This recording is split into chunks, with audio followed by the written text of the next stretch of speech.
Kita menemukan di kampung-kampung orang yang mendapatkan gaji sehari, dimakan sehari. Akan tapi itu semuanya tidak mengurangi kebahagiaannya.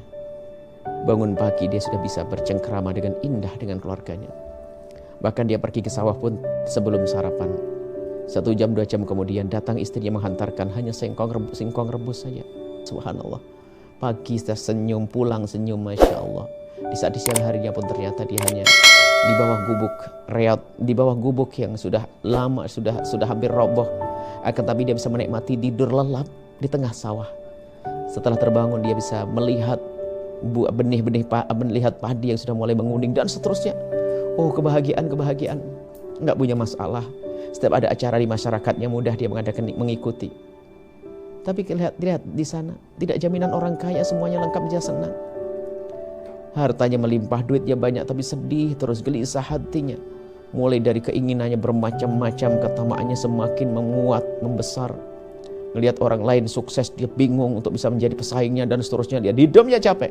Tapi di sana juga ada orang yang diberi oleh Allah kekayaan, tapi dia senang. Abdurrahman bin Auf, kaya raya tapi adalah bahagia. Ada orang yang hidupnya dengan kefakiran tapi sengsara, ada. Maka dari itu yang namanya kebahagiaan tidak ada hubungannya dengan kekayaan dan kefakiran. Nggak ada urusannya tahta dan punya tahta atau tidak.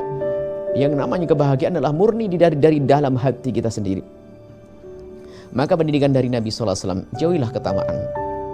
Yang namanya orang tamak ini Masya Allah akan menjadikan dia itu tidak akan puas. Kalau seandainya dia diberi 1 lembah emas, maka dia minta lembah yang kedua. Dikasih lembah emas yang kedua, dia minta yang ketiga. Sampai kapan? Sampai mulutnya kemasukan tanah. Maksudnya sampai mati. Dan begitu kalau hidup kita menuruti ketamaan kita, maka tidak akan puas dan tidak akan puas. Terus hidupnya adalah untuk mengejar keinginannya. Dan dia tidak bisa menikmati kekayaannya. Kekayaan sudah jatah dari Allah. Kalau orang harus kaya dia. Kalau memang dia tidak bisa kaya, biarpun dia jungkir balik tetap saja semacam itu. Memang kita usaha.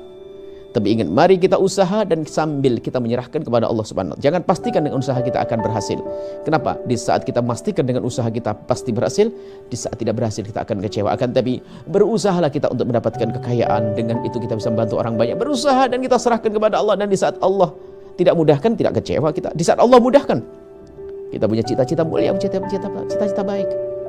Jadi mari kita sadari semuanya, dari anda, kita semuanya.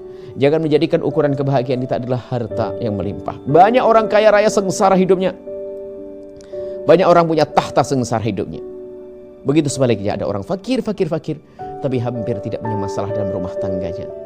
Ada orang gak punya tahta, tapi diberi oleh Allah beraneka ragam kebahagiaan. Maka dari itu, mari kita semua belajar. Siapapun anda, jika anda diberi oleh Allah kekayaan, mari kita jadikan kekayaan ini adalah sebab kita bisa bahagia di dunia dan bahagia di akhirat. Maka kita gunakan kekayaan kita untuk kebaikan. Itu tanda kita tidak hubbud dunya.